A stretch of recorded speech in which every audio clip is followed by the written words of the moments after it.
Buddhaya. Good evening. Welcome to the Buddha Dharma TV. I am Karen Tan. Today our program begins with invoking blessing for the happiness and well-being of every living being. This chanting is conducted by Venerable Buddhist monks of Vietnam. ยังกินชีวิตตังอิทวาหุรังวาสักเคสุวายังรัตนังปณิตังนโนสมังอาทิตถาคเตนะอิธัมปิพุทเทรัตนังปณิตังเอเตนะสัจเจนะสุวัตติโหตุชยังวิราคังอมตังปณิตังยถาชคาสากยมุนีสมาหิโตนะเตนะธรรมเมนะสมาธิกินจิธัมปิธรรมเมรัตนังปณิตังเอเตนะสัจเจนะสุวัตติโหตุยัมพุทธเศโธปริวันนะยีสุจิงสมาธิมานันตริกัญญมาหุสมาธินาเตนะสมโมนะเวช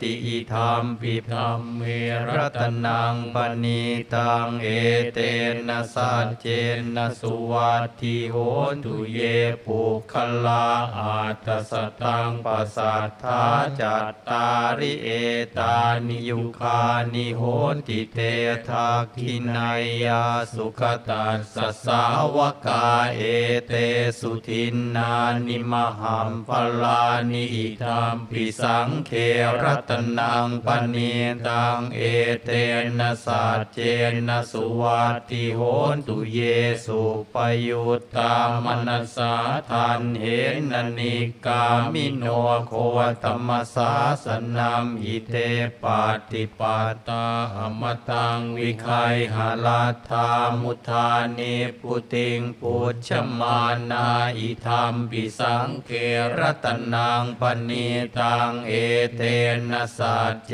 นะสุวัตติโหตุขีนังปุรานังนวังนาทิสัมภวังวิรัตจิตตายติเกภวสมิงเตกีนพีชาหวิรุณหิฉันธานิพันธิทิรายทายามปฏิโปอิธัมปิสังเครัตนังปณิตังเอเตนะสัจเจนะสุวัตติโหตุกรณียมัตตกุสเลนยันตังสันตังปะทังอภิสเมจะสักโกอุชัวจะสุชัวจะสุวโจจะสัมมุทุอนัตติมานิสันตุสโกจะสุภโรจะอาปกิจโจจะสัลลหุกาหุติสันตรินทริโยจะนิปโกจะอาปะคาปัวกุเลสุอนันุกิ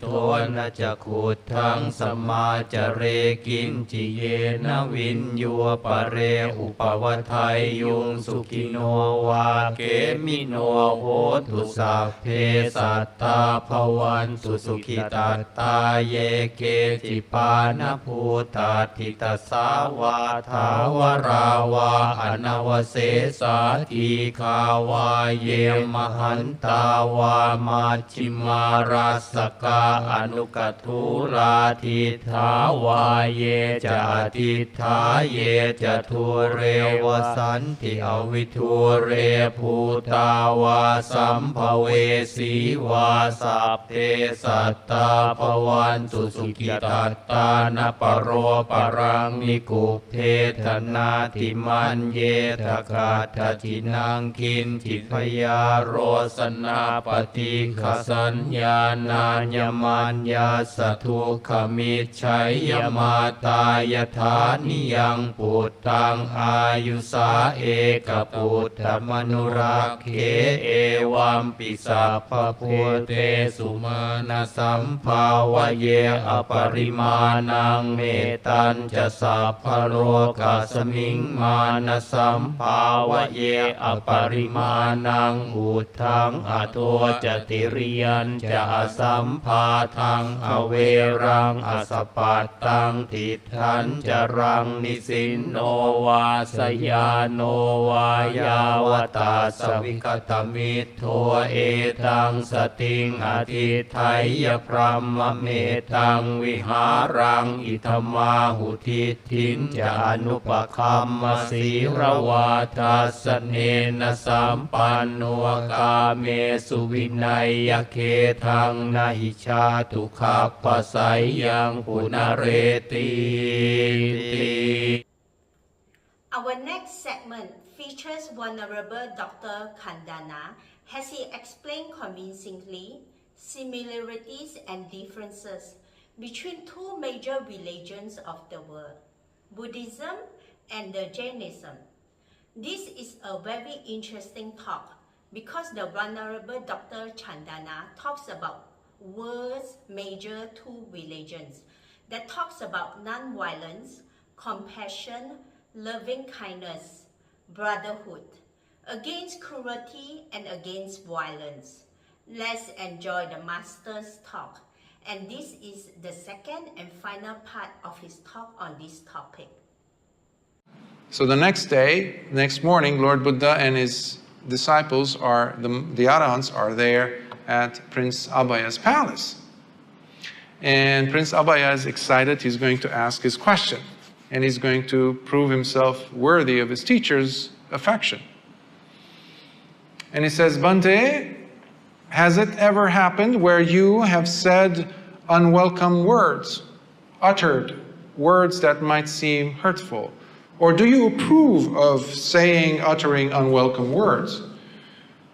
And Lord Buddha says, well, Prince, that all depends. And guess what Prince Abhaya does? He says, the Mahavira people have lost. Lord Buddha says, do explain, what do you mean by that expression? He says, Bhante, I was supposed to ask you this question. He sent me to ask you this question. And the whole point was because Lord Buddha had said about his brother-in-law, Devadatta, that he was going to go to hell for his actions. And Mahavira was using that as an example. How could you be a Buddha and say such harsh words? And if Lord Buddha said no, they would have used the statements that Lord Buddha had said about Devadatta because of his actions. And Lord Buddha smiles and he says, meanwhile, Prince Abhaya has his infant in his lap, playing. And Lord Buddha says, that child in your lap, if you were feeding your child and a little bit of rice got caught in his throat, what would you do?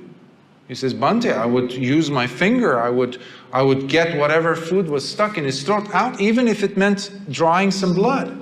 I want to save my child. He says, that's exactly what the Tathagata does. If the Tathagata uses unwelcome or harsh words, then there must be a reason for it. There must be causes for it. So when I admonish a student, he says, there's a reason for it. Now, it might seem unwelcome, it might sound unwelcome, but given the context, the timing, everything has to be perfect and necessary for the teacher to say that. There goes another very wealthy sponsor. So they were losing so many sponsors, the Jains. But over centuries, actually right after the death of Mahavira, which happened at the end of Upali's, inside that sutta, we hear it, when Upali says 10 verses of homage to Lord Buddha. Now he being a Sotapanna, he gets up and he turns towards the direction of Lord Buddha and he bows down to the teacher and he gives these accolades, these beautiful verses, 10 of them. Right on the spot, he weaves those verses, and Mahavira, who's being now, in his mind, disrespected because he has a higher seat. Upali got himself on a higher seat, and Mahavira was on a low seat. And Mahavira did not accept that. And now his biggest supporter was someone, his own rival's supporter and student. Finally, he vomits blood and dies. Right there. Now, it doesn't end there. Because twice at least it has happened where they were losing so many supporters. Twice there were accusations against Lord Buddha himself. One was with a woman an actress, someone that they paid money to pretend that she was pregnant. Pregnant by Lord Buddha, none other. They accused him. And the woman comes in the middle of the Sangha and she points the finger and she says some derogatory terms to Lord Buddha, and Lord Buddha is just sitting there quietly. The Sangha, Arahants are not moving, saying, but they weren't all Arahants, you know. Some were being agitated and many lay disciples were there. And as this woman is trying to get a rise out of Lord Buddha, nothing is happening. She's yelling and screaming. As she's running, the belt that she has tied around her waist with the pillows, she steps on one that's hanging loose and everything comes off, and the pillows and all these things that she had around her waist fall. The deception is revealed. The jig is up. And she's caught, but Lord Buddha says, don't do anything to her. You know, and she confesses that it was the Mahavira's people who paid her. Now, it had a nasty turn when they kept on coming back, and one time they had one woman who accused. They paid her very well, and she said they had people see her as if she was leaving Lord Buddha's kuti.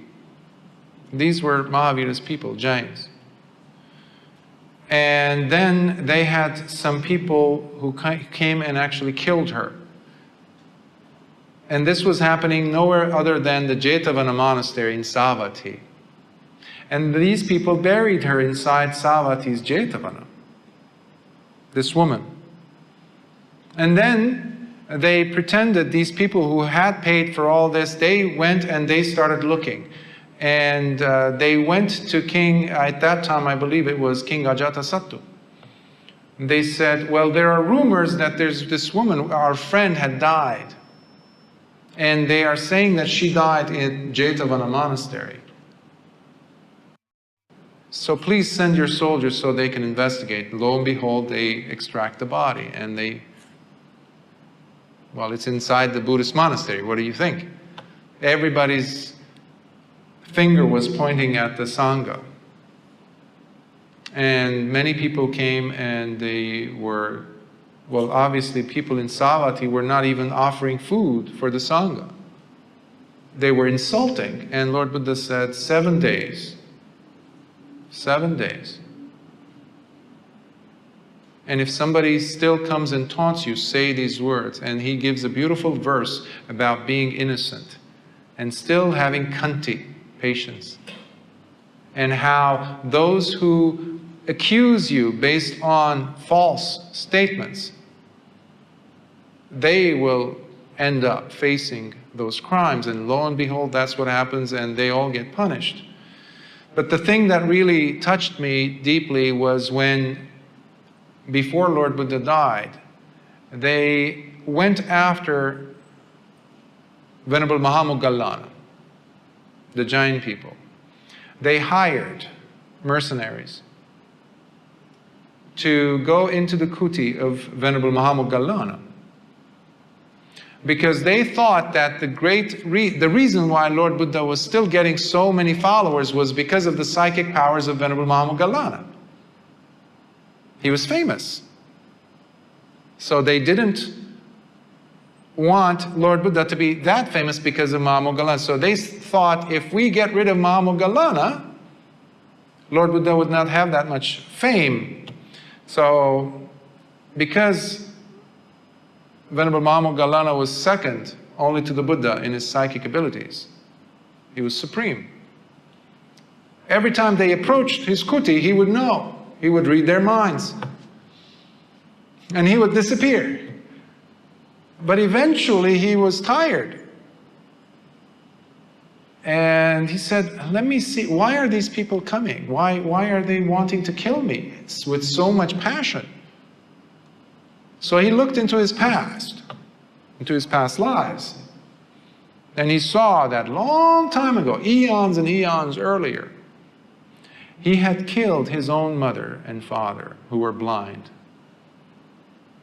And he says, that's why. And the next time they came, Venerable Mahamoggallana allowed them to kill him. Because he was already old. He was older than Lord Buddha. He was older, I think he was 80 something. But then they leave and he puts his body back together because he had that much ability, and he goes because he has to pay his last respect to Lord Buddha. He goes all bloody, his robes are tattered, bloody, barely has enough ability to keep his body functioning. And Lord Buddha says, Moggallana, why don't you go ahead and give your brothers, the Sangha, the last Dhamma Desana. This is the last time they will get this chance. And he says, yes, Lord. And he gives them a lovely Desana, and then he dies. So anytime I hear, one time I was at a retreat, a Vipassana retreat years ago, and there was an older gentleman who was a jain. Every few sentences that he would hear the Dhamma, he would say, oh, this is the same thing as Mahavira, my teacher, our. Every 5 seconds it was something like that. So I had to pull him aside. And the bhikkhu in charge, he said, could you talk to him? So I ended up spending those 10 days, every day, giving him a Dhamma talk on the differences between Lord Buddha and Mahavira. And he still kept on having the strong belief that, no, it's the same thing with us. But when you look at the facts, completely different. The historical facts, completely different. So on the outside, it might look like a real fruit. In the US or in English, we have a term like, if it walks like a duck, quacks like a duck, looks like a duck, it is a duck. So, not to in any way, shape, or form try to trivialize it, but there is a lot of taking on the colors of the Dhamma to gain some type of acceptance without, and you have many people who do believe in the similarities rather than the differences. And there are far more differences than any similarities. On the superficial level, yes. Like mentioned earlier about terms like karma.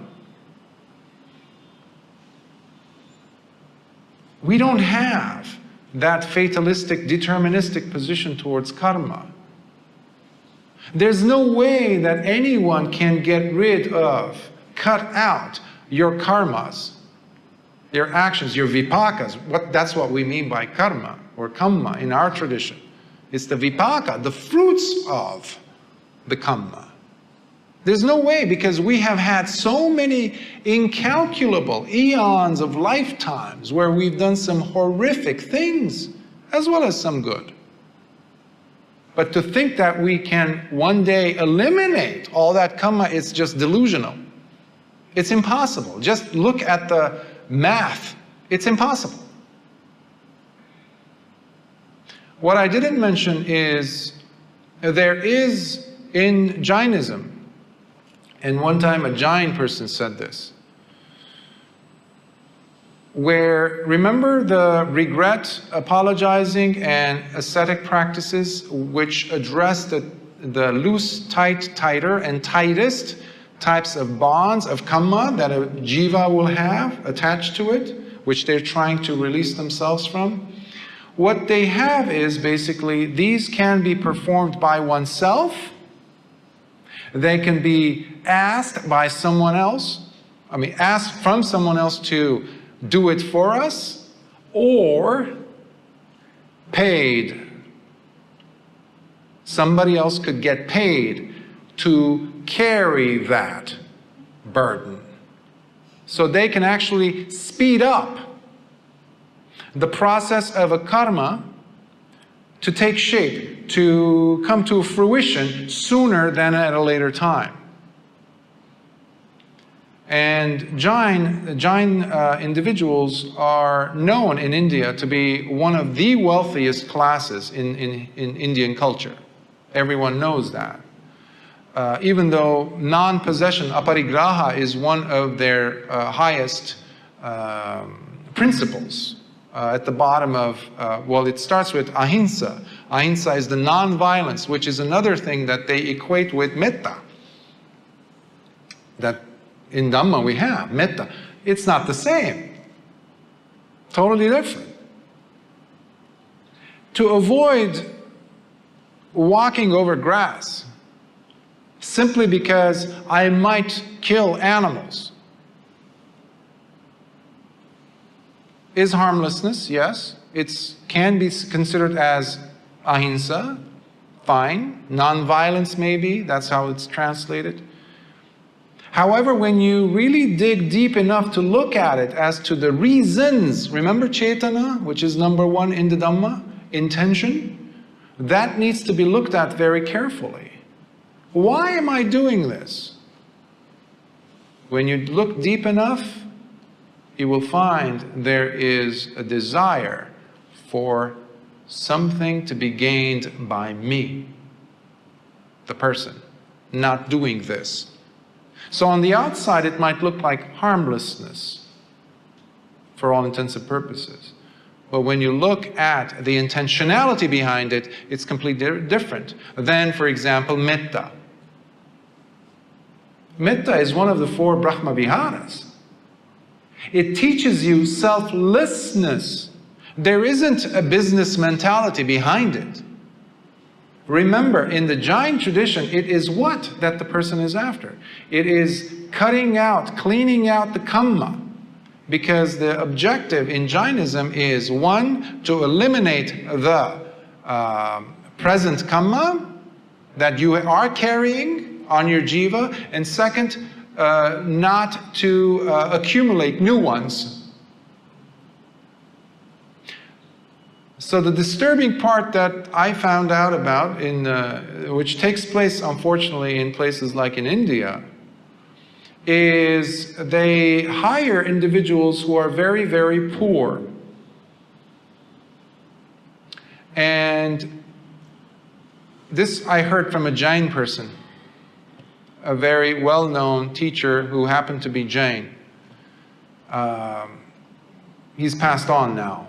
But he says what they do is, they don't talk about this openly, but they get mattresses that are old, full of bed bugs, insects, blood-sucking insects. And then they hire individuals to come and lay on them, to sleep on them. And they look, these individuals who are paying them, they look through the window and they see these individuals in pain, screaming. But the longer they sit there, they lie on the bed, the more money they're going to make. Remember that part about paying someone else to bear the burden of one's own kamma? That's what we're talking about. So their system, their philosophy allows this. How can that even possibly remotely be similar to the Dhamma, to what we understand of kamma? Lord Buddha never promised us that you're going to eliminate all your kamma. It's impossible. And remember, Lord Buddha was a realist. He was a realist. He was a humanist, but he was a realist as well. He didn't lie. Now, what an arahant does, in contrast to a person who has a liberated jiva, as in Jainism, is they no longer have pono bhavika. They don't have any craving for the next birth, for the next thing. There's no tanha.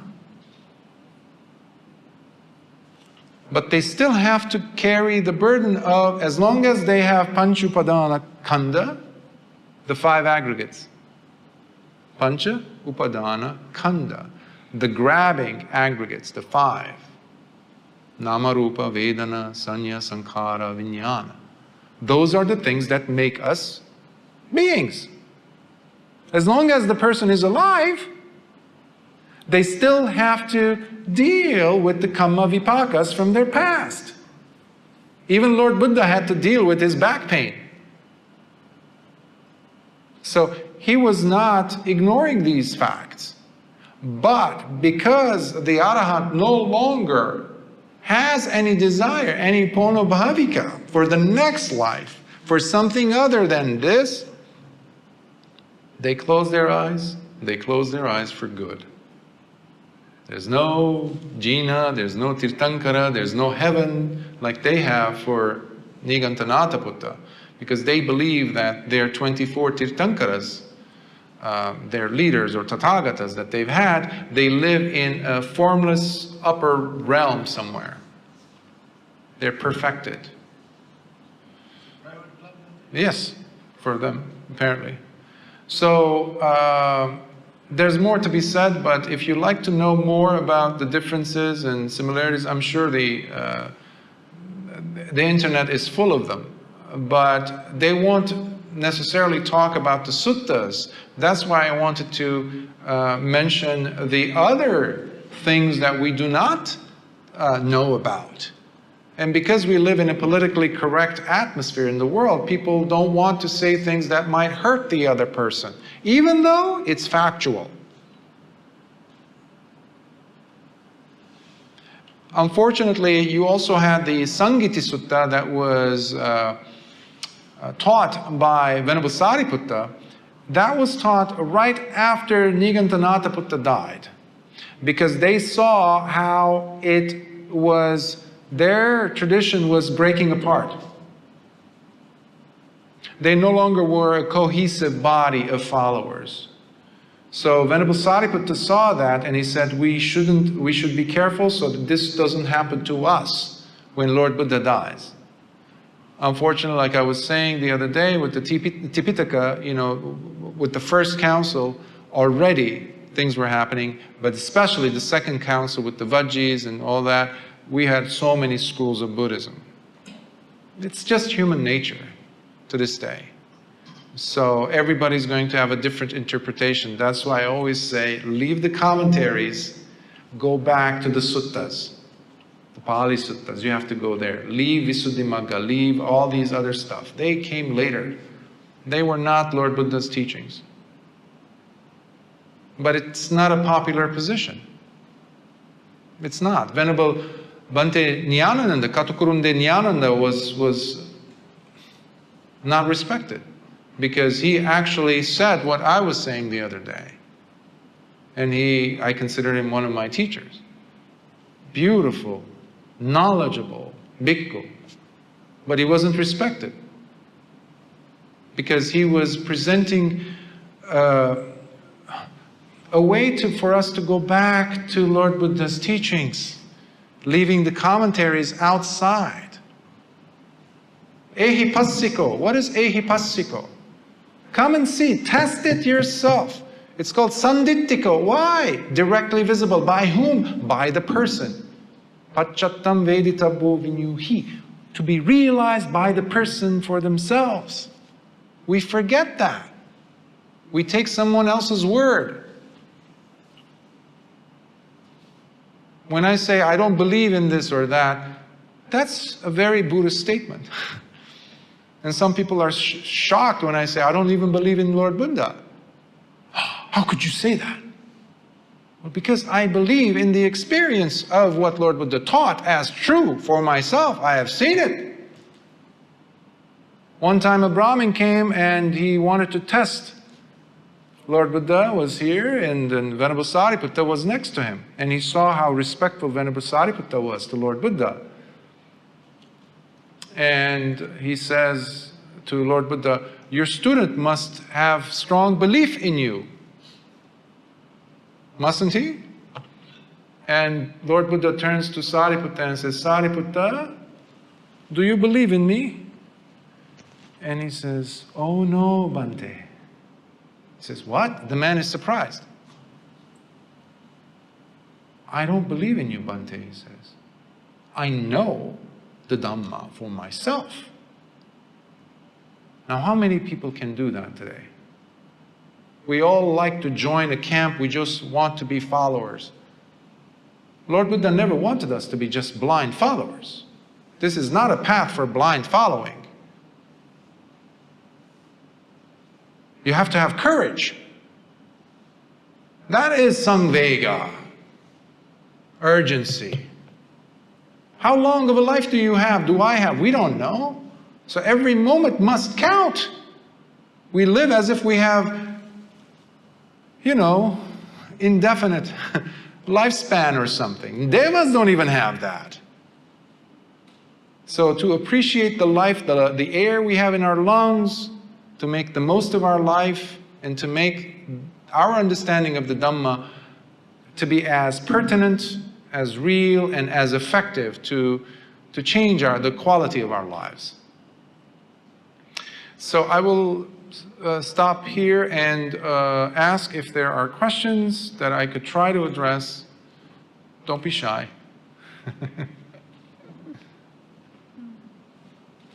Yes? Was there an instance where Mahavira and Buddha ever met and spoke to each other? I've never come across an instant where that might have taken place. In those days, even in our lifetime, I've come across religious leaders, especially in India, who, one person might express the desire to meet the other, and the other would say, well, if he wants to see me, let him come to me, type of a thing. And that person would say the same thing. So that tells you something about the level of maturity. So that is something that I've come across in my lifetime that has happened in the 90s. So, and given what we know through the suttas about the relationship, the dynamic relationship, I've never seen any derogatory term, however, where Lord Buddha had given or any permission or injunction or a push or giving them a loaded question, or as they say, two-horned questions to any of his students to go and trap Mahavira. But we see this again and again on part of the Mahavira or his people. And the crown of that, I think, was the Upali Sutta, which I've given a commentary on the Upali Sutta in the past, a few months ago, last year actually. It's a wonderful sutta. I highly recommend you read it. It's from the Majjhima Nikaya. Beautiful sutta. Beautiful. It's important for us to be exposed to the suttas. There's so much. Because sometimes we lose our track, just be lost in interpretation of what Lord Buddha said or meant by this or that teacher. No. We have to first know the suttas, at least read them once. That's why I've been dedicating the last 5 years of my life to convert the suttas into recordings. So you don't have to do the work. I've done it for you. You just have to hit play and you listen on YouTube. So, so I hope that answers your question. I don't know if it does answer your question. Any other thoughts, comments, questions? Yes? Buddhism is very difficult. In the sense that the concepts of rebirth, karma, consciousness, the five aggregates, concept of personality itself seems to be contradicting each other. I'm sorry. Contradicting each other. Contradicting each other. Wow. In the sense that, say, the concept of personality arises because of five aggregates. Five aggregates, yes? The five aggregates causes you to think that there's a self. There's a self, there's a personality, and yet, when you mentioned the sutta on who is that? The person is keep on saying that there is a soul. Oh, Sati, son of a fisherman. So when the person dies, it's a soul that keep on getting rebirth. Which the Buddha says now. Buddha, yeah. So when one die, the consciousness is normal. So how is rebirth occurring? So it's really confusing to me. Confusing to you, yes. That actually makes it more of a fairer type of a question, I would consider it. To give a general, like an umbrella term that no, the teachings are complicated or confusing by themselves, that I don't think that would be a fair statement. There's many causes. Because of causes, there are consequences. There is an effect. Very, very bluntly put, cause and effect, action, reaction. But that doesn't say much, especially when you're talking about a human being. You might have heard of miscarriages, for example. A woman who was pregnant, where the seed, the egg and the sperm met, so there was an embryo, it was attached to a uterine wall, okay, and the mother knows 3 weeks have passed, so she knows and she's excited. Suddenly, until the baby comes out, 9 months later, it's still a big question. Now, long before that stage comes, when the meeting of the egg and the sperm are about to take place, you have some of the elements present.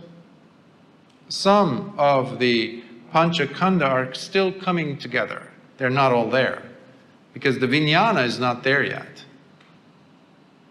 All these things have to meet.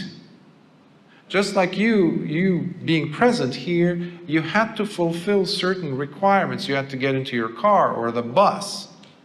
You had to make sure you have the time to be here. You had to decide, which is a priority for me to take place now. Should I go? It's a Sunday night at 8 p.m. That, compared to a human being formulating inside the womb, essentially follows the same mechanism of criteria being met first. Now, of course, when you look at a person, we say, oh, personality. If you have the 5 aggregates, you're going to have a personality.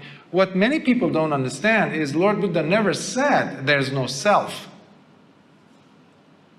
He would point to himself and say, the Tathagata, myself, he would use these terms. It is the attitude that the person has. So when we are personifying, when you look at yourself in the mirror and you're combing your hair and you see a few extra gray hairs, or you see a skin deformation or a wound or something, what happens to you?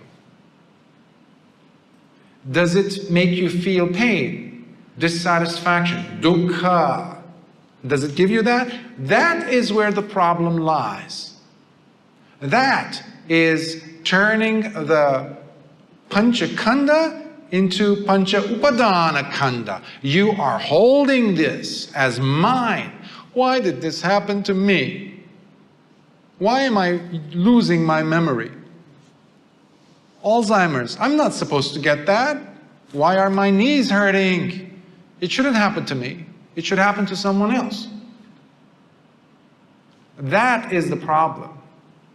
That is what Lord Buddha is pointing at and saying, there's no essence there. There isn't me happening to me. It's just a process. If you have a body, there was a man who came once to Lord Buddha and he was crying. And he says, why should people die? Why should there be dukkha? And Lord Buddha said, were you born And he says, Bhante, of course I was born. I mean, talking to you, of course I was born. And he says, if you're born, you're going to die. But how do you live? There are people who are dying every day, even though they're living in healthy bodies. Why? Because they are stuck, they are captives, they are slaves of their thoughts.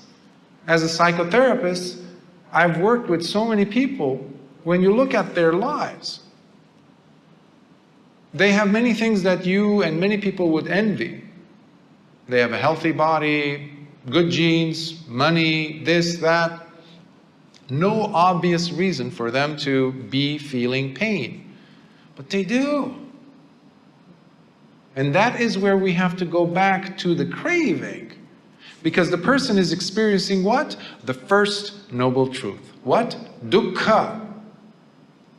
We complicate things. It shouldn't be complicated. Remember, many of the people who became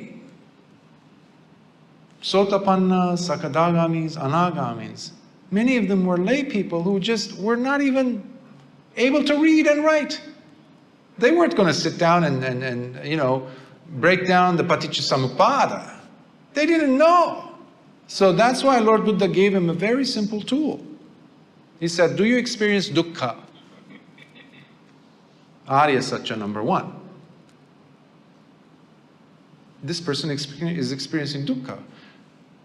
We never ask why though. Because we get stuck on, this is my pain. Why should this be happening to me?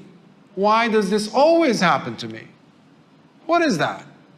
That means I'm holding on and making this my pain. That is atta. That is what Lord Buddha is saying. No, no, no, no, no. There's no atta. That's why he said anatta. But he never said there's no self. He would use it conventionally, those terms. But sometimes, you know, because of the philosophers and commentators, they come and mess up everything. Because commentators love their own ideas. They don't care for the Dhamma, ultimately. They just care about their egos. Because Lord Buddha taught a very simple formula, dukkha. Show me one person who doesn't know dukkha. But not all of us are actually aware of dukkha, mindful of it when it's happening. Because if I'm not mindful of dukkha, I'm not experiencing dukkha. I need to know, taste, understand that there's dukkha. Second, I need to ask, where is this dukkha coming from? My holding on to, this is my pain, I want to get rid of it. That is the source of the pain. The moment you let go, there isn't that weight. That's why the Dhamma is immediately effective. Sanditthiko. But we like to be lost in concepts and we make the Dhamma more complicated than it's supposed to be. Why? Because the moment you let go, it's Nirodha. Don't stick your hand in the oven if you're saying your hand is burning. The moment you pull your hand out, at least it's no longer burning. And how do you do it? Practice the Magga. Attangika Magga, the Eightfold Path. Sammaditthi. If you already are seeing dukkha, already you're on the right path of sammaditthi, right view. In Jainism, for example, there's no sammaditthi, there's micchaditthi, unfortunately. But they're not just in Jainism. You have a lot of micchaditthi in Buddhism. So it's our understanding. So please don't look at the Dhamma as a complicated mechanism or a system. It's not. Use your life as the laboratory. Don't believe anything that I'm saying. First, look, is there suffering? You're suffering because of something.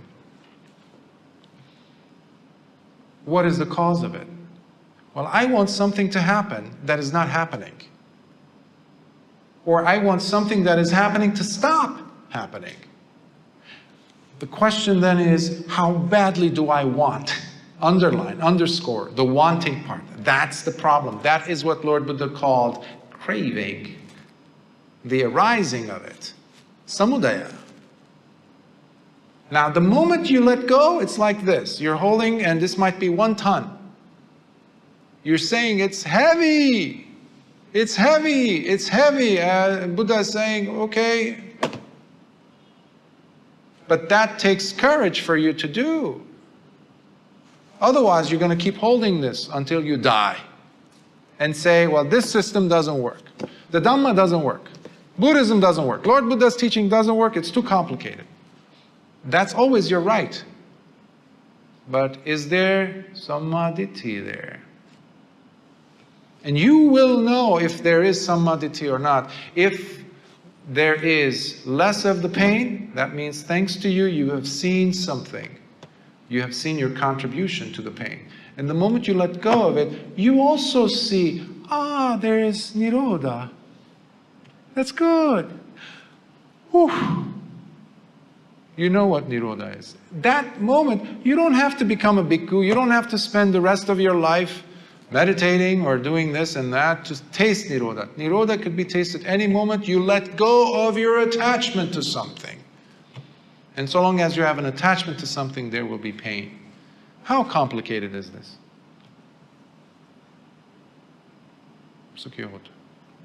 Good. Let's take a short break to enjoy a melodious nectar song. This is a very meaningful and devotional hymn by Awakening Music Group entitled Be Good, Be Just, and Be Right by GBs. Let's admire the group and listen to it gratefully together with the admiration of the composers. Our Lord Buddha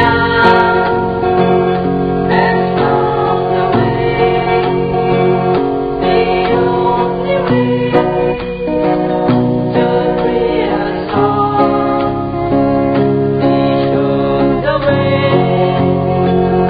to end our sorrow, to free ourselves from this suffering world. Through His guidance we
session, Venerable Dr. Bande Punaji articulates a compelling insight into a frequently asked question: what is Paticca Samuppada? Let us welcome the Venerable to elucidate on this topic. This section marks the second and the final part of his enlightening sermon on this topic. That is the meaning of avijja. You know, avijja, the word avijja is translated as ignorance. But I translate that as unconsciousness. There is no consciousness. Now, ignorance is simply saying that there is no knowledge. But you may be conscious. You are conscious and then you begin to know things. But here we are talking about the absence of consciousness.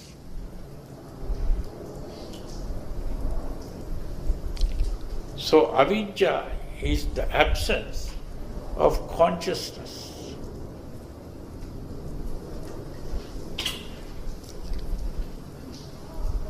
And that is why it is called unconscious. You understand? So it's not ignorant. And from a state of absence of consciousness, again it can start again. And the moment you start, you are in that process of neither perception nor no perception.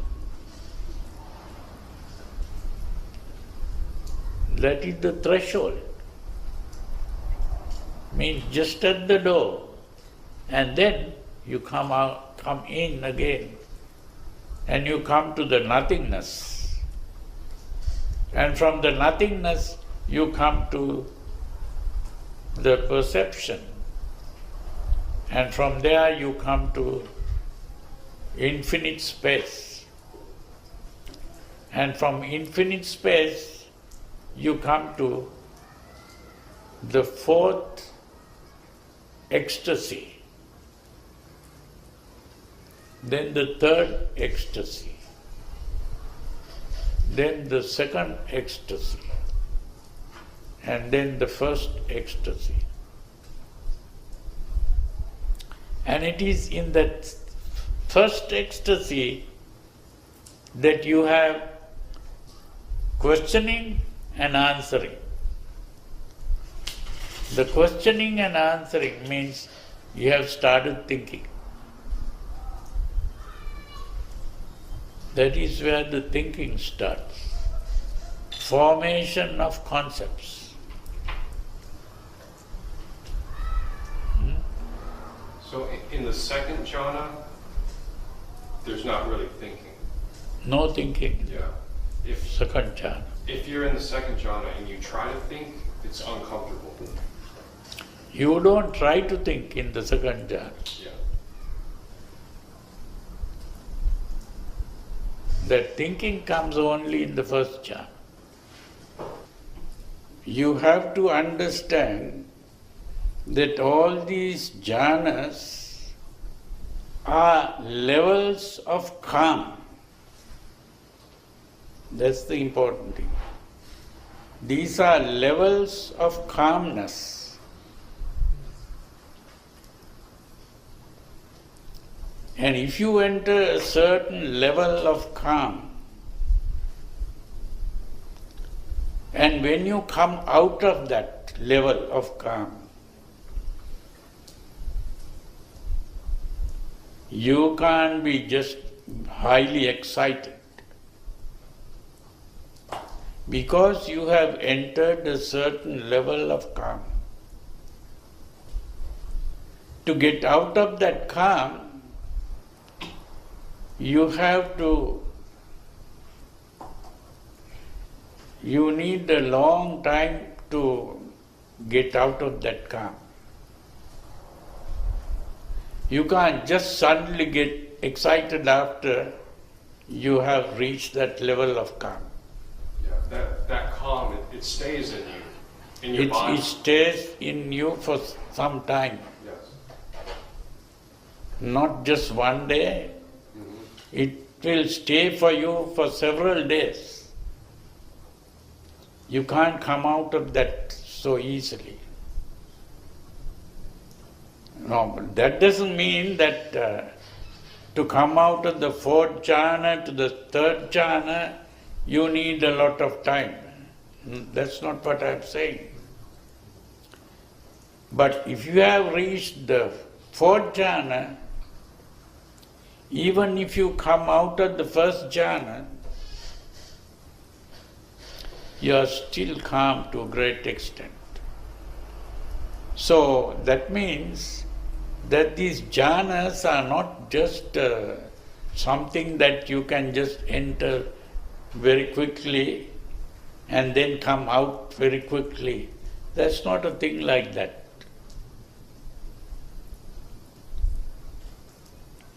But there is another thing that you have to understand. That is what is called the hypnotic state. The hypnotic state is not a jhana. Most people enter the hypnotic state and imagine that they have entered jhana. So this is the biggest mistake that people can make. Most people who claim to have entered the jhana, they have only entered the hypnotic state.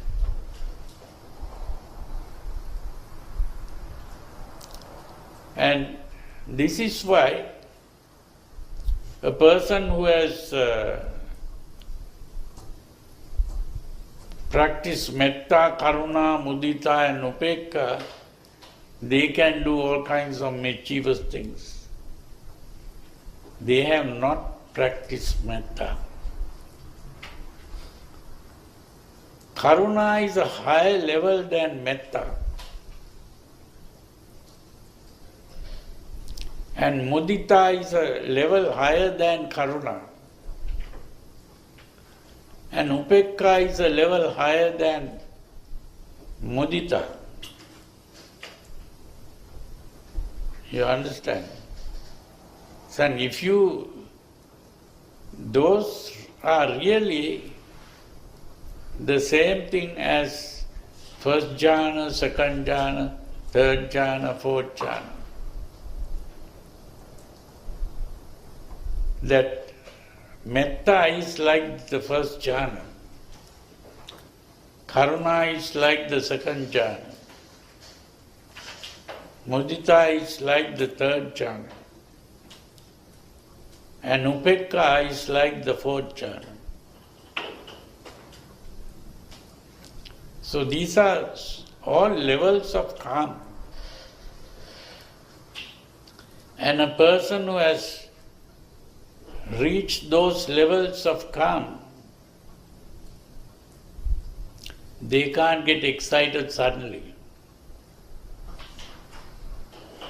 That is what it is.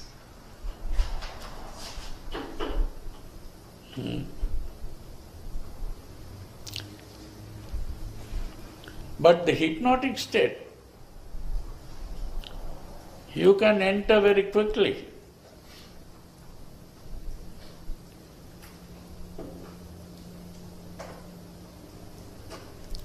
Most people enter the hypnotic state and imagine they have entered the jhanas.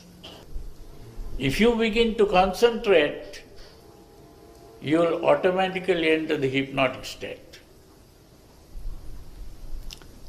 Because the word hypnosis was coined by a doctor who was a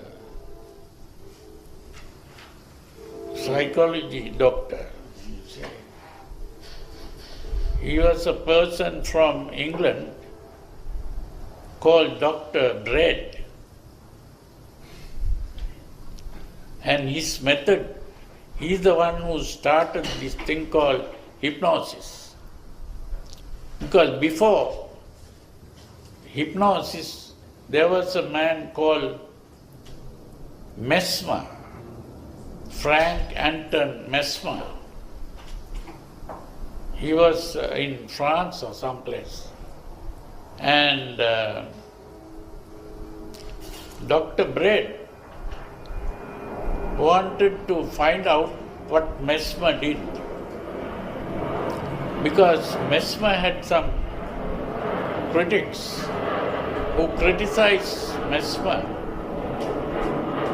and said that Mesmer was not doing the right thing. He was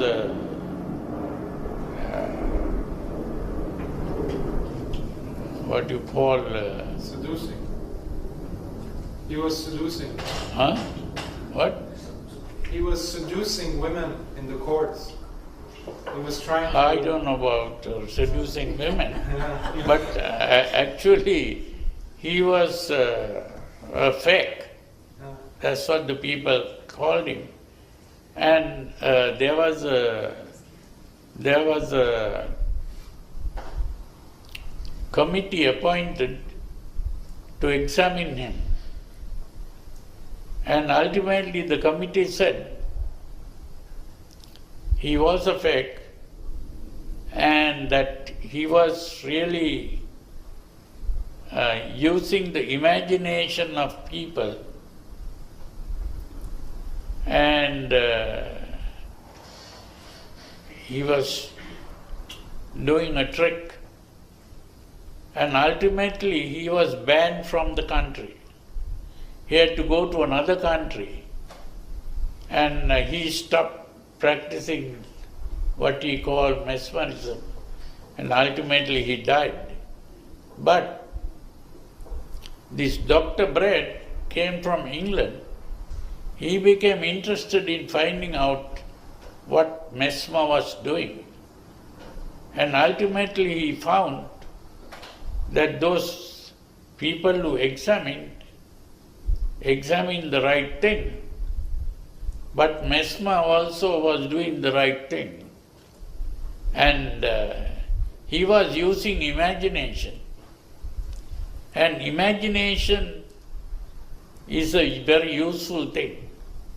And it can cure diseases. And that is how he produced what is called the hypnotic state.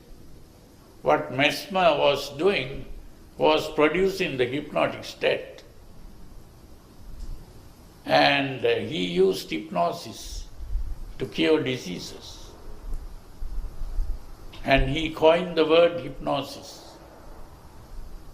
Hypnosis simply means sleeping.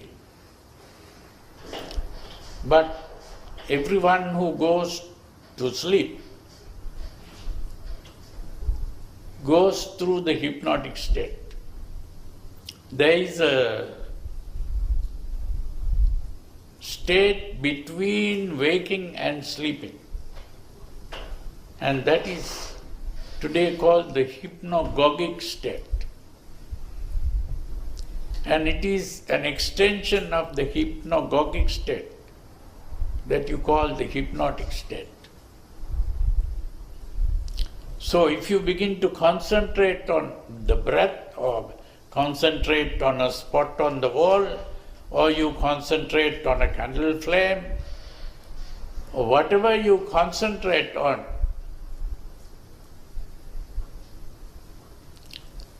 tires you. It is a tiresome task to keep concentrating on something. And when your mind gets tired, it automatically goes to sleep.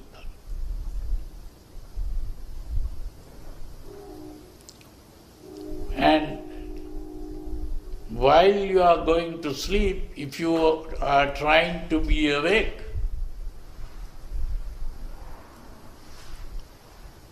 you get into the hypnotic state.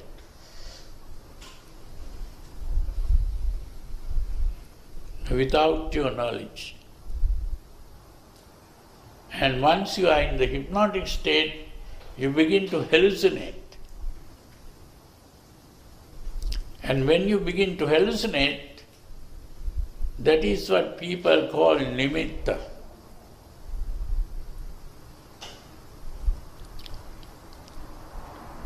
And that nimitta will keep you in the hypnotic state.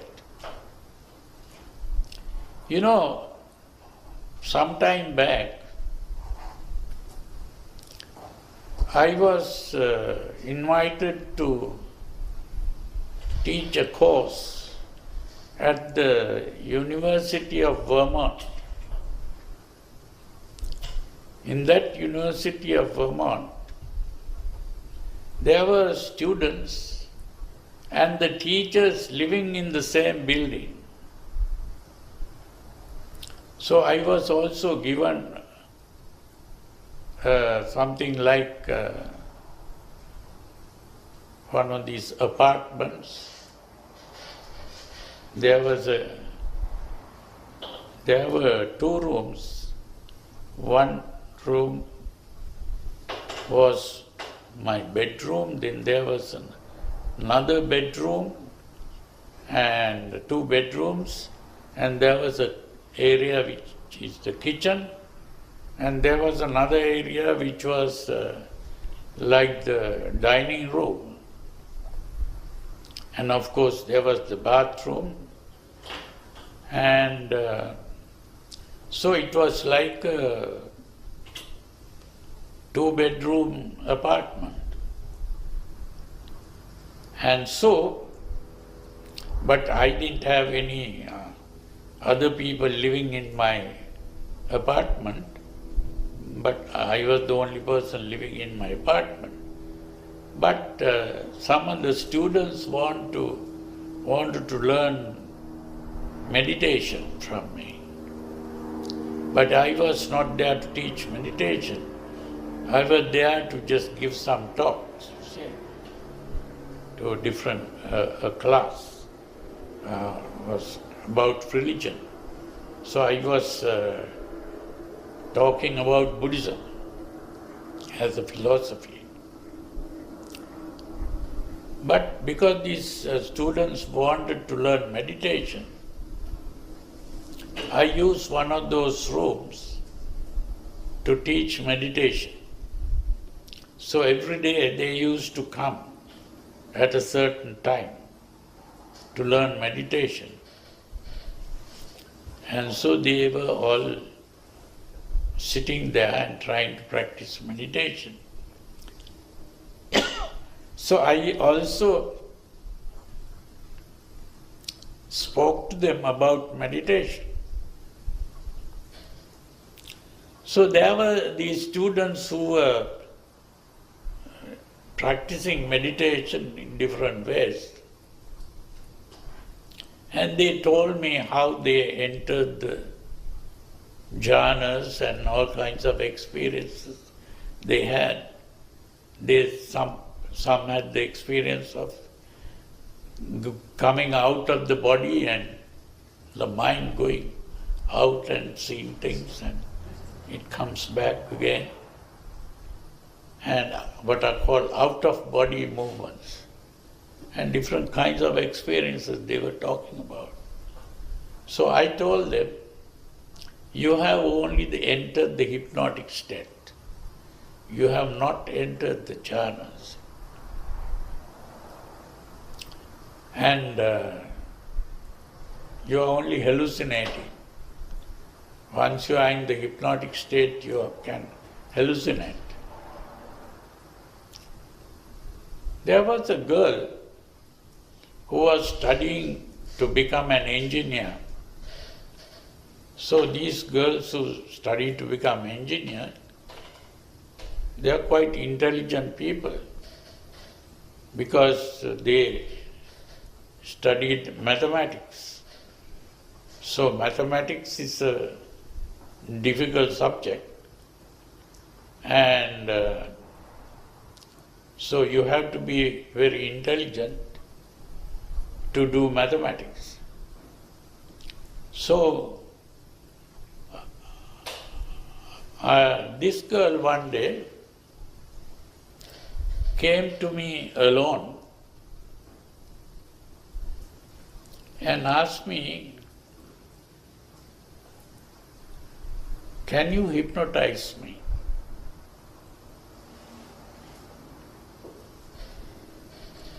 I said, why do you want to be hypnotized?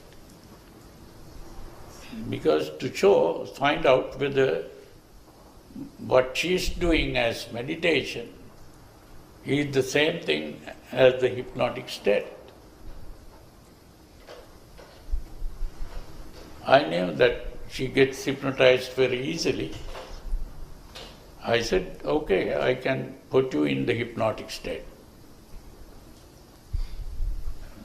When she wanted to enter the hypnotic state, I said, okay. She was about sitting from your distance. From here, I was not even close to that place. She was seated there. I was seated here. I said, just look at my hand. And I was doing this. And I said, you are going to enter the hypnotic state. And very soon she entered the hypnotic state.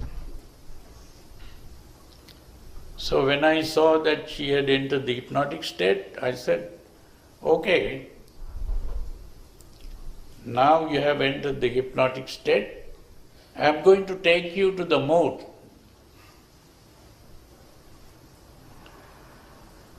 You like to go to the moon? She said, yes. Okay, I bring the rocket here and you'll be able to see the rocket. You only have to step into the rocket and sit, and the rocket will carry you to the moon.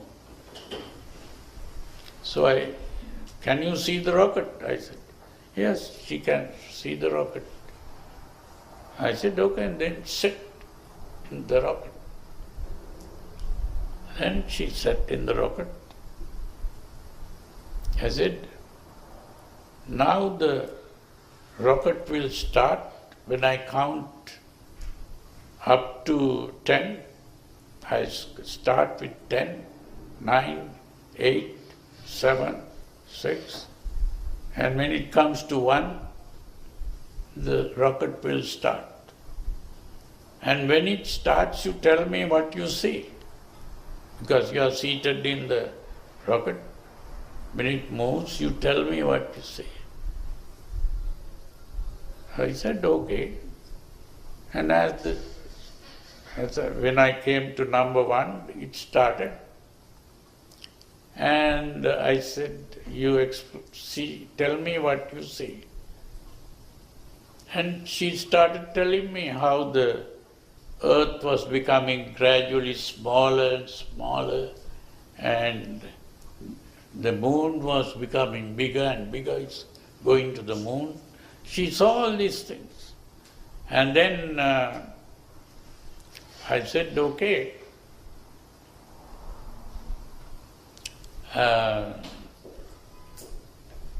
there'll be a point where you'll be able to get out of the moon, of the rocket, and float in the air. And I asked her to get out at that point and float, and she was able to do that also, and then come back again. And all these experiences she had. And ultimately when she came close to the moon, she told me, now he's coming close to the moon. And I said, okay, now the rocket will come and land on the moon. She saw the rocket landing. And I said, okay, now you have seen the landing on the moon. Now come out of the moon, out of the rocket, and step onto the moon. So she did that. I said, now walk on the moon. And I said, you will be able to see the flag, the American flag. I asked, can you see the American flag? Yes, she saw the American flag. Then I said, okay, now salute the flag. So she saluted the flag. And I said, okay, walk further. You're going to see a yogi. And then I asked, can you see the yogi? He said, yes, I can see the yogi. I said, speak to him, ask him some questions. So she spoke to the yogi. And I asked, what did the yogi say? So she told me some things that he was saying. I said, okay, now you bow to the yogi and now you go further. You're going to meet Jesus Christ. And she met this Jesus there. So I said, okay, you speak to him also and you tell me what he says. And she told me what he was saying. I said, okay, good. Now you bow to him also and you go further. You're going to meet the Buddha, I said. So she met the Buddha also. So I asked him to speak to the Buddha, and then she spoke to the Buddha. And then I said, okay, now you bow to the Buddha also, and now you return to the rocket. You are going back to the rocket. And she went back, then again sat in the rocket. And I said, now the rocket will start again. And you tell me what you see when you go back to the earth now. And as she described what she began to see, how the earth was becoming bigger and bigger and the moon was becoming smaller. And ultimately it began to land on the earth. And like that, gradually it came down to the earth. And I said, okay, now it'll come here to this room, and now you can get out of the rocket and sit on this chair. So she got out of the rocket and sat on the chair. I said, you have seen a very interesting thing. Now, when I ask you to wake up, you will wake up. And you will remember everything that happened. And you can tell me about your experience. And she woke up, and then I asked whether that experience is similar to the kind of experience you had when you were meditating. She said yes. So she agreed that it was the hypnotic state that she was experiencing. So, this is the kind of thing that happens. Huh? So you have to be able to distinguish between the hypnotic state and the real jhana and hypnosis are two different things. So it's very important to understand that. The clock. Can you talk about Paticca Samuppada in 2 minutes? Huh? Paticca Samuppada in 2 minutes? Well, the thing is this, the Paticca Samuppada is simply that avidya is simply that the state of unconsciousness. Now after avidya, the Buddha speaks about sankhara.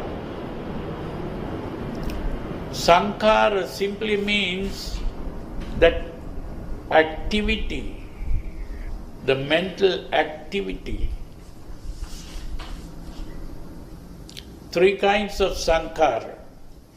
What is called kaya sankhara, vachi sankhara, and chitta sankhara. Kaya sankhara is the activity of breathing in and breathing out. Vachi sankhara is that activity of forming concepts, asking the questions and answering the question. What is this? This is a bag. What is this? This is a speaker. What is this? A tape recorder. Like that, you see. What is this? The table. What is this? A cloth. So this is the most fundamental process of thinking, forming concepts. That is what is called vachi sankhara, which is the vitakka and the vichara. Vichara is the questioning, vitakka is the inference, forming a conclusion. You ask the question and answer the question. That is vachi sankhara. And chitta sankhara is vedana and sanya. Vedana is the feeling, whether it is pleasant or unpleasant. Sanya refers to either the color that you see or the sound that you hear. That this is the sanya. So that is the most basic, and that is when you, from that unconscious state, the first thing that you come to is the Vedana Sanya. That Vedana Sanya, that is the Chitta Sankhara. And when you come out, in the first jhana, you get the Vitakka Vichara. So that is the thinking part. And when that thinking part comes, that is Vijnana. So Sankhara Pacha Vijnana. So from avidya you come to Sankhara, and from Sankhara you perceive, perception. Vijnana is not consciousness, Vijnana is perception. And when you perceive an object. The object you perceive is the Rupa. Rupa simply means a mental image.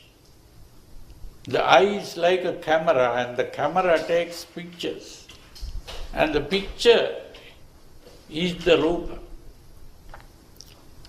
Rupa means the picture, the mental picture or mental image. And every mental image you form, you give a name to it, to identify it. That name is the nama. Nama simply means the name given to the rupa. So when there is vijnana, which is the process of perception, the object perceived is the nama rupa.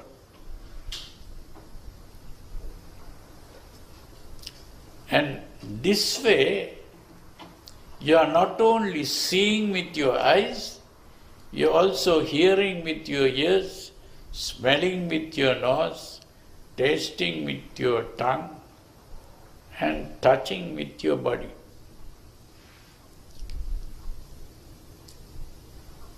And there you get a world. What you call the world is not an object there, but what you see, what you hear, what you smell, what you taste, what you touch. That is called the salayatana, the 6 realms. The 6 realms are the world. Normally people think of a thing called world, but that world is simply a product of seeing, hearing, smelling, tasting, touching. So instead of calling the world, the Buddha called it the 6 realms of perception.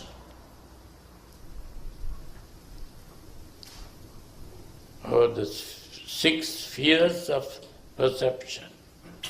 That's what it is.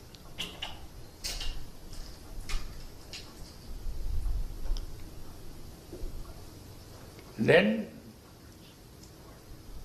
from salayatana you get what is called phassa.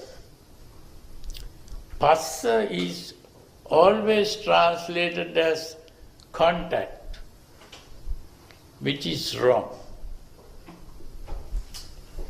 That phassa is really becoming conscious. That is the consciousness. You have become conscious of a world outside. So becoming conscious of the world outside is phassa.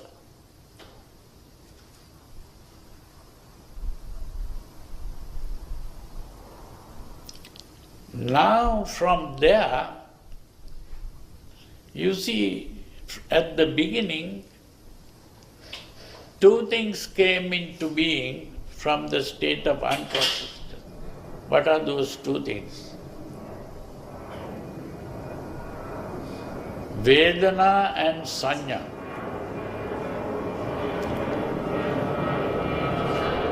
You became unconscious because of the cessation of Vedana and Sanya. Sanya Vedaita Nirodha. Sanya Vedaita Nirodha. But the first thing that comes up is Sanya and Vedana.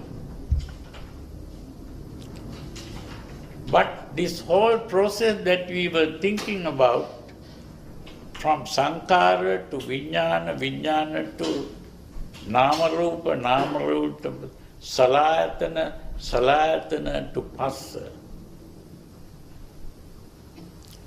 You are really talking about the cognitive process. And the cognitive process started with Sanya. This is why I am always saying that it is very important to understand the Pali words. If you get into English words, you will not see Paticcasamuppada. And understand the meaning of the Pali words. The English words take you different direction, talking about something else, because the translations have been wrong. The translations have been misleading people, because the translator himself has misunderstood. This is the problem. So what we were discussing all this time was the cognitive process. Now comes the affective process. From Vedana comes the affective process. Vedana means the pleasant, unpleasant and neutral sensation. Vedana is the pleasant, unpleasant and neutral sensation. From that comes the emotional reaction to the Vedana. That is tanha. That emotional reaction is tanha. Tanha is kama tanha, bhava tanha, vibhava tanha. Kama tanha comes from the pleasant sensation. Reaction to the pleasant sensation is kama tanha. Reaction to the pleasant sensation. The reaction to the neutral sensation is bhava tanha. Bhava means being, not becoming. The translators translated the word bhava as becoming. Bhava is not becoming. Bhava means being. Being means existing. Being means existing. Now, the neutral sensation gives you the idea of existence. Now, this is neutral. You don't have a special desire for this. But the idea, there is something there. That something there means bhava. If you say a book exists, you say book means pottakam. Existence, being is bhava. Pottakam bhavati means the book exists. Or book is. Is means being. Yeah. So, the neutral sensation gives you the idea of being.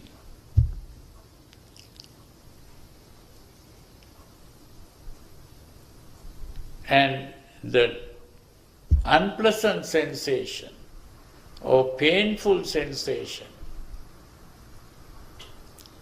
vibhava tanha. Vibhava means not being.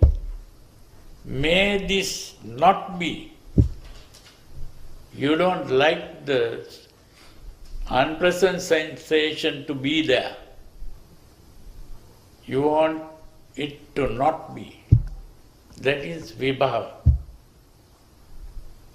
So the kama tanha, bhava tanha and vibhava tanha refers to the emotional reaction to the sensation. Now that emotional reaction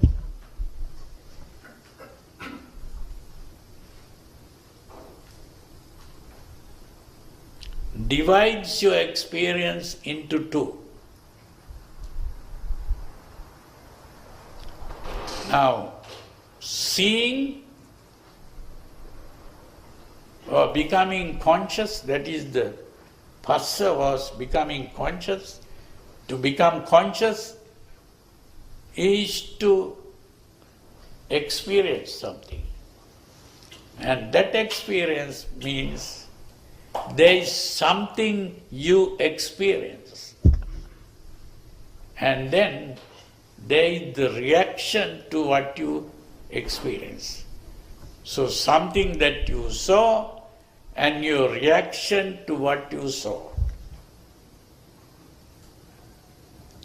What you saw is seen as something outside. And your reaction is inside. Your reaction is mine, or my reaction is mine, and I reacted. You see? So you have personalized the reaction. So the reaction is tanha, which is wrongly translated as craving. It is not craving, it is the emotional reaction. And that emotional reaction made you personalize the reaction. Reaction is mine. Personalize is to say, this is mine. And once the mind comes, I comes into being. So the mind created the I. I is the bhava. Bhava, my existence. My existence comes from personalizing the reaction. The reaction was personalized, and then I came into being. And what is the I? Where did this I come from? What is the I that you are referring to? The only I you can refer to is the body. The body has become the I.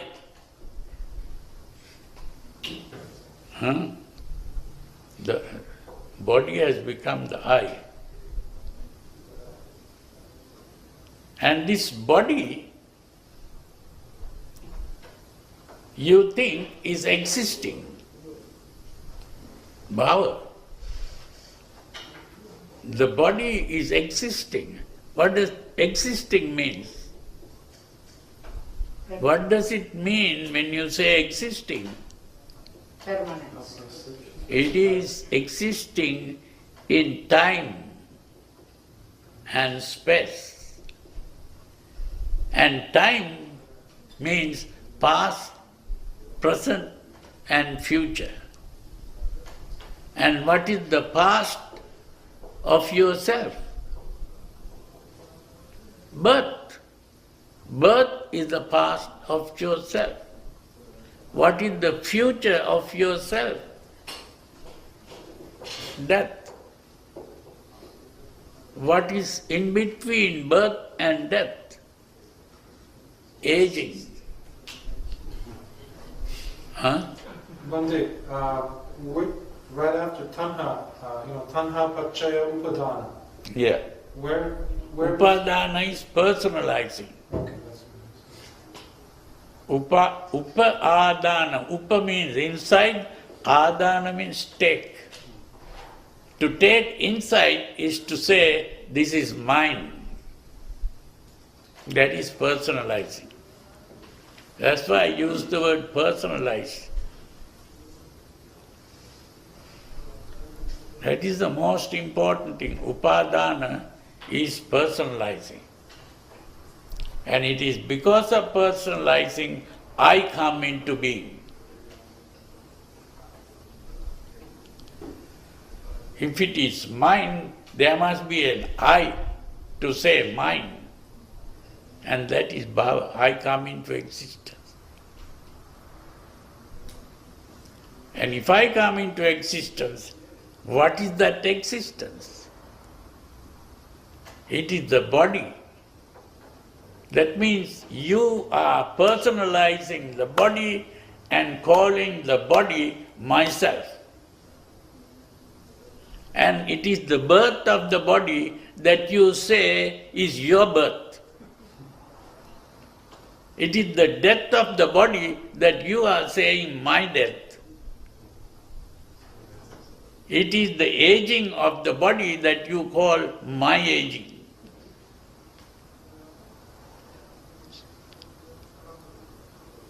By personalizing the body, you have created yourself.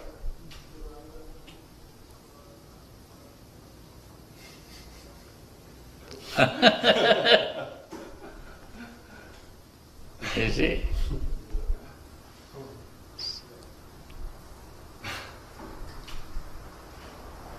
That is why the Buddha says, Evatasta kevalasta dukkha kandasa samudayo hoti.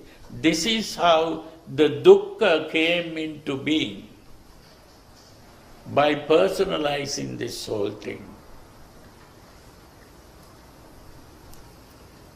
You have personalized the body, and because of that you have birth, old age, disease and death, which is the suffering. The insecurity of life.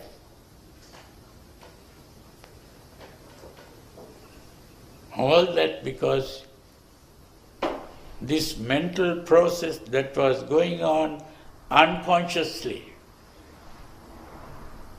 This mental process is going on unconsciously. You started with unconsciousness, and that unconsciousness is continuing in this whole process till the end. It is only when you have become conscious of this process that you realize that this is all an illusion created by the mental process. You understood? So you have become enlightened. Huh?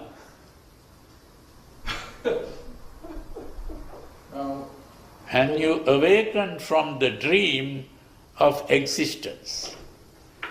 You think you are existing, that is a dream. And when you have understood this, you awaken from the dream of existence. That is the meaning of becoming a Buddha. Buddha is the awakened one. And that is the attainment of nirvana. It's a paradigm shift. That's what is called a paradigm shift. First you thought you were existing, now you have awakened from the dream of existence. And instead of existence, this is only experience. It's only an experience and not an existence. What is normally called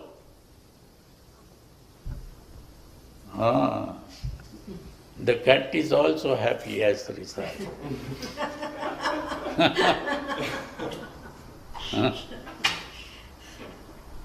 So that is the end of the Paticca Samuppada.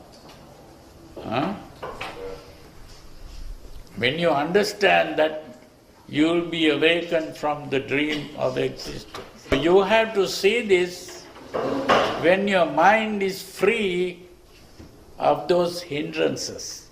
Hindrances are the things that prevent you from seeing this properly. It is only, this is why you have to have samatha meditation before you get into vipassana meditation.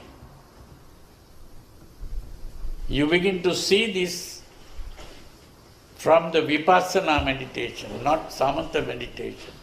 But even the vipassana, so-called vipassana, today is not the real vipassana.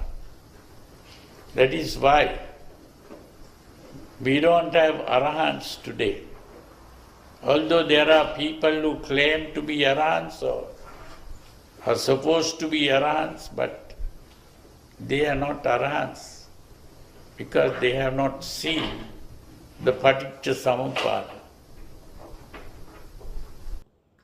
We have already given a brief introduction to Jataka stories, which are recollections of some of the Buddha's previous lives when he was known as Bodhisatta. Bodhisatta means one who strives hard to serve all beings selflessly. These stories are excellent sources of motivation that can guide us in the right direction on our path to success. Please encourage both children and adults to read these stories and watch these programs. They will surely help guide them towards success and to be a noble human being. Now, here is the Kumas Pindas Jataka story. กุมมาสะปินทชาดกชาดกว่าด้วยอานิสงส์ถวายขนมกุมมาศ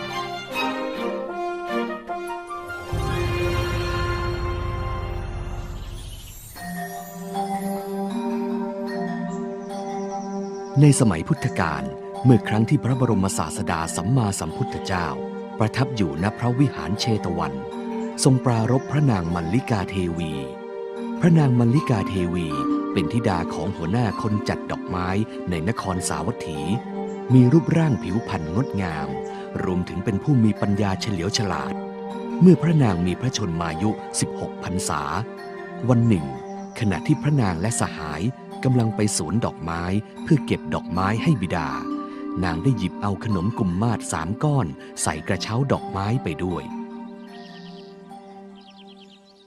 มัลลิกาไปเก็บดอกไม้กันเถอะเดี๋ยวข้าน่ะเอาขนมกุมมาศไปด้วยดีกว่าเผื่อหิวเราก็จะได้กินกันเมื่อออกจากพระนครแล้วนางเห็นพระผู้มีพระภาคเจ้าพร้อมด้วยเหล่าภิกษุสาวกกำลังเสด็จเข้าไปบิณฑบาตในพระนครนางจึงนำขนมกุมมาศเข้าไปถวายนิมนต์พระศาสดาเจ้าค่ะเมื่อได้ถวายขนมกุมมาศแล้วพระนางยังยืนอยู่ไม่ไปไหนเมื่อสมเด็จพระบรมศาสดาทอดพระเนตรแล้วก็ทรงแย้มพระโอษฐ์พระอานนท์เถระจึงทูลถามพระผู้มีพระภาคเจ้าถึงสาเหตุที่ทรงแย้มพระโอษฐ์ข้าแต่พระองค์ผู้เจริญอะไรหนอเป็นเหตุเป็นปัจจัยในการแย้มสวนของพระองค์ดูก่อนอานนท์กุมาริกาผู้นี้จักได้เป็นอัครมเหสีของพระเจ้าโกศลในวันนี้ทีเดียวเพราะผลแห่งการถวายก้อนขนมกุมมาศเหล่านี้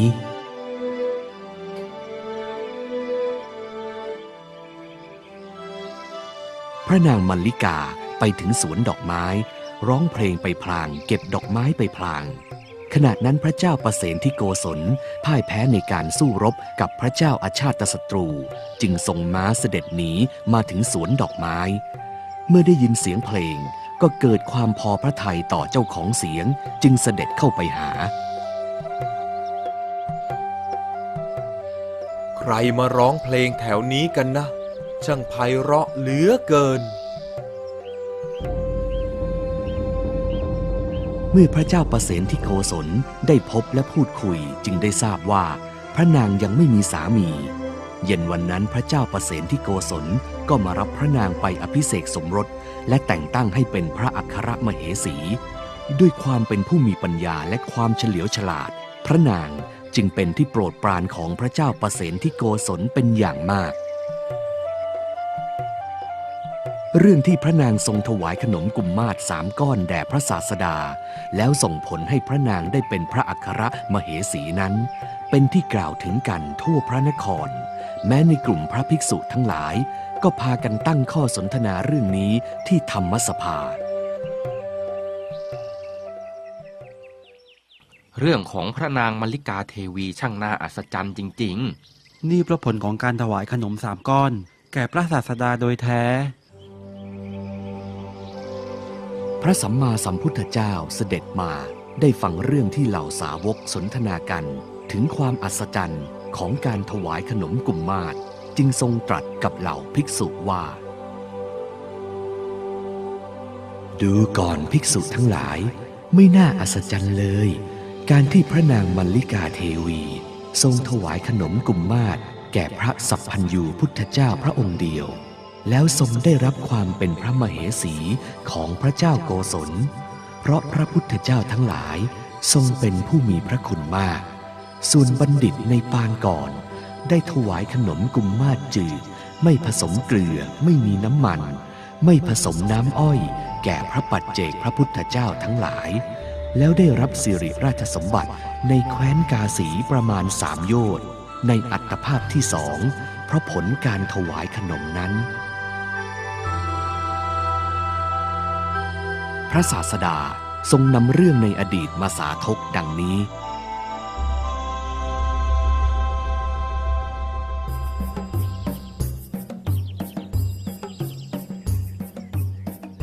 ในอดีตการเมื่อพระเจ้าพรหมทัตครองราชสมบัติอยู่ในนครพาราณสีพระโพธิสัตว์เกิดในตระกูลของคนยากจนตระกูลหนึ่งเติบโตแล้วอาศัยอยู่กับเศรษฐีคนหนึ่งทำงานรับจ้างเลี้ยงชีวิต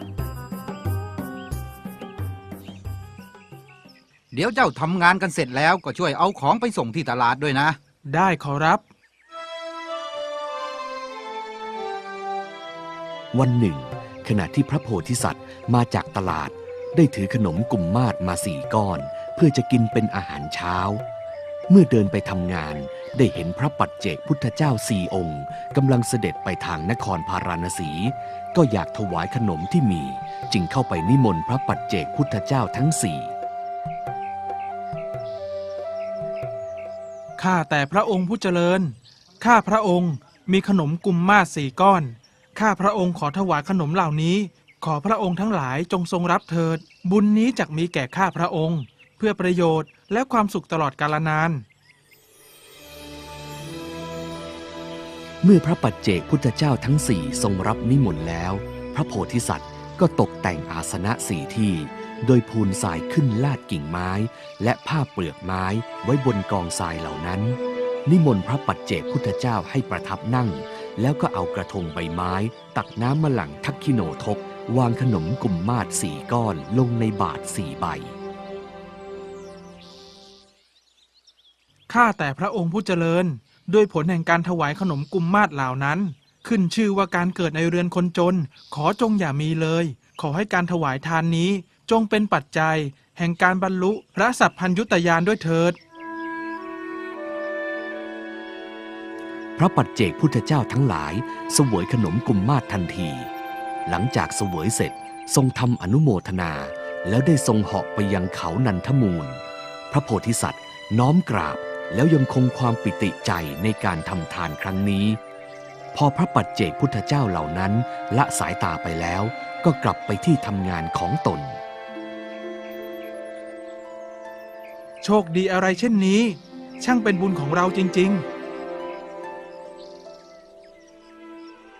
แม้พระโพธิสัตว์ทำกรรมเพียงเท่านี้แต่รำลึกถึงทานนั้นไปตลอดอายุจนแก่กรรมแล้วก็ถือกำเนิดในครรภ์ของพระอัครมเหสีของพระเจ้าพาราณสีพระญาติทั้งหลายได้ถวายพระนามว่าพรหมทัตตกุมาร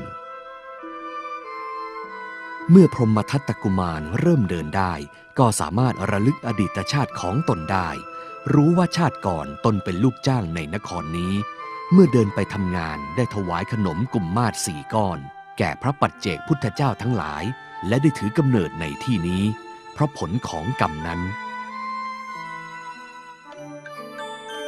ที่เราเกิดมาเป็นโอรสของกษัตริย์ก็เพราะผลจากการถวายขนมกุมมาศแก่พระปัจเจกพุทธเจ้านี่เองต่อมาเมื่อพรหมทัตตกุมารทรงเจริญวัยแล้วเสด็จไปยังนครตักกศิลาทรงเรียนศิลปะทุกอย่างแล้วเสด็จกลับมาทรงแสดงศิลปะที่ทรงศึกษามานั้นแก่พระราชบิดา ทำให้พระราชบิดาทรงพอพระราชหฤทัยทรงสถาปนาไว้ในตำแหน่งอุปราช ดีมากพรหมทัตกุมารลูกพ่อจะแต่งตั้งเจ้าให้เป็นอุปราช ในเวลาต่อมาเมื่อพระราชบิดาสวรรคตพรหมทัตกุมารก็ได้ขึ้นครองราชย์แทนเหล่าอำมาตย์ได้นำพระราชธิดาของพระเจ้าโกศลผู้ทรงเลอโฉมมาถวายให้เป็นพระอัครมเหสีของพระองค์ในงานฉลองวันฉัตรมงคลของพระองค์ชาวเมืองได้พากันตกแต่งเมืองทั้งเมืองให้เหมือนเมืองสวรรค์เมื่อพระองค์ทอดพระเนตรพระสงฆ์นิกรทั้งหลายที่พากันยืนเฝ้ารวมถึงข้าราชบริพารพร้อมด้วยสมบัติภัสถานมากมายก็ทรงรำลึกถึงกุศลกรรมที่ตนบำเพ็ญไว้ในปางก่อนแล้วราชสมบัติแก้วแหวนเงินทองช้างม้าวัวควายพื้นแผ่นดินเหล่านี้เป็นของเราทั้งนั้นนี่เพราะกรรมดีที่เราทำไว้ในชาติก่อนเมื่อพระองค์ทรงรำลึกถึงผลกรรมนั้นแล้วก็ทรงเปี่ยมไปด้วยความปิติทรงขับเพลงที่ทรงอุทานออกมาท่ามกลางมหาชนได้ยินว่าการทำสามิติกรรมในพระปัจเจกพุทธเจ้าชื่อว่าอโนมัทสีมีคุณไม่น้อยเลยเชิญดูผลแห่งก้อนขนมกุมมาศแห้งไม่มีรสเค็มส่งผลให้เราได้ช้างม้าวัวทรัพย์ข้าวเปลือกเป็นอันมากนี้ตลอดทั้งแผ่นดินทั้งสิ้นและนางนารีเหล่านี้เปรียบด้วยนางอัปสรเชิญดูผลแห่งก้อนขนมกุมมาศชาวเมืองได้ยินเสียงขับร้องก็คิดว่าเพลงนี้เป็นเพลงที่พระราชาทรงโปรดนับแต่นั้นมาชาวเมืองต่างก็พากันขับร้องเพลงนั้นไปทั่วทั้งเมืองเพลงนี้เป็นเพลงโปรดของพระราชาพวกเรามาร่วมร้องเพลงนี้ด้วยกันเถอะที่ไหนๆก็ร้องกันนี่เป็นเพลงฮิตติดชาติเชียวนะ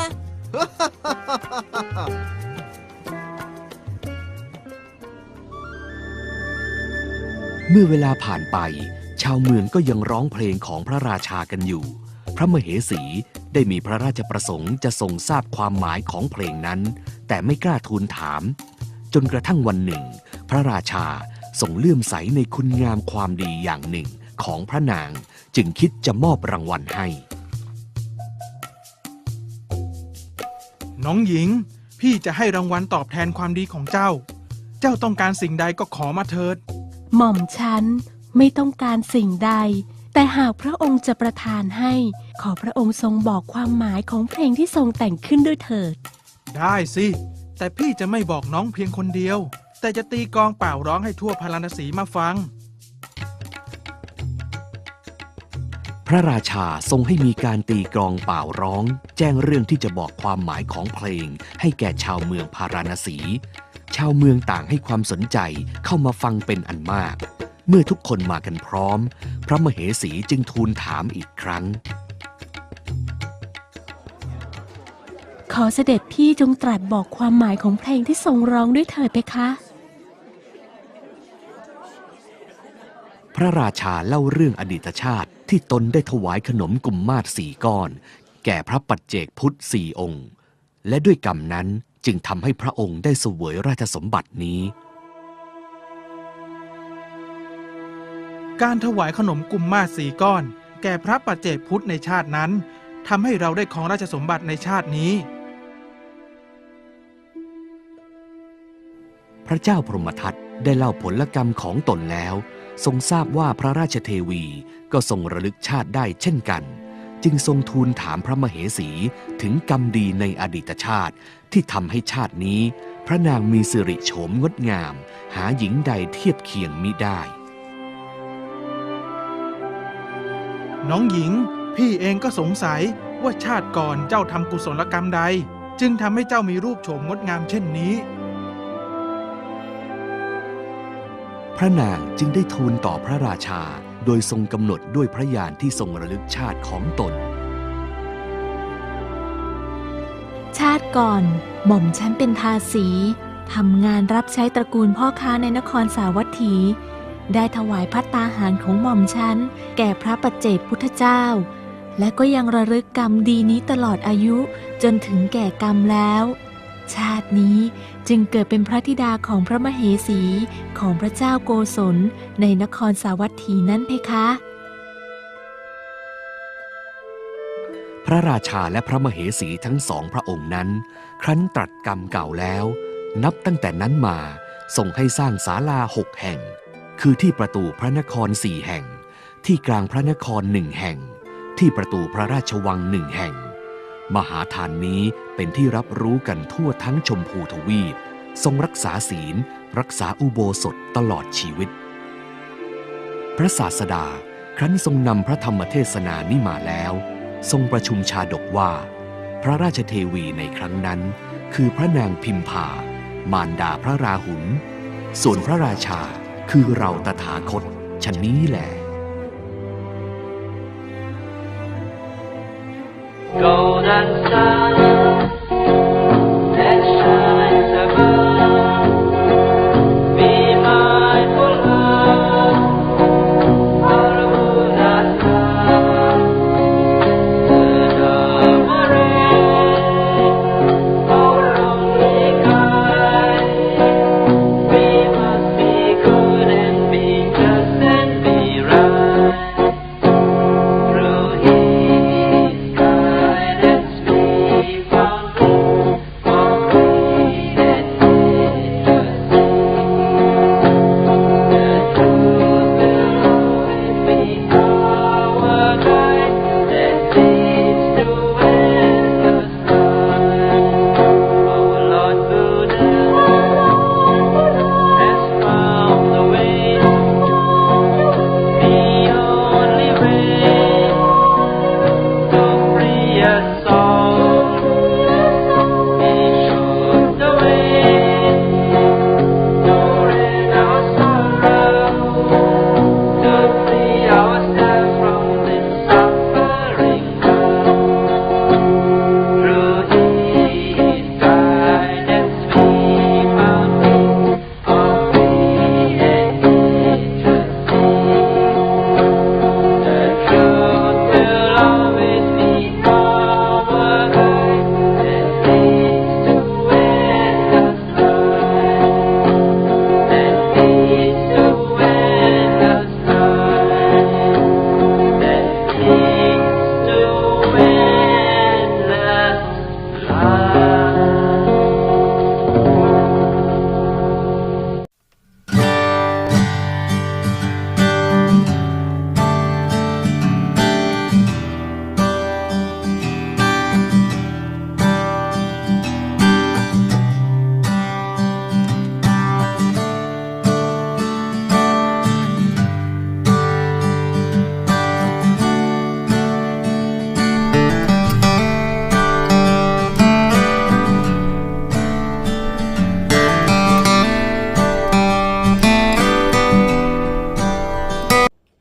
Well, that's it for today. If you have any questions or concerns, please contact us at info@buddhadharmatv.com. We work hard to share the noble, peaceful, and sublime teachings of the Buddha with you, and helping you persuade the spiritual path under his wisdom. Please encourage and support those interested in the rational and enlightened teachings of the Buddha. We believe our programs on Buddha Dharma TV will inspire peace lovers around the globe. Good night. Namo Buddhaya.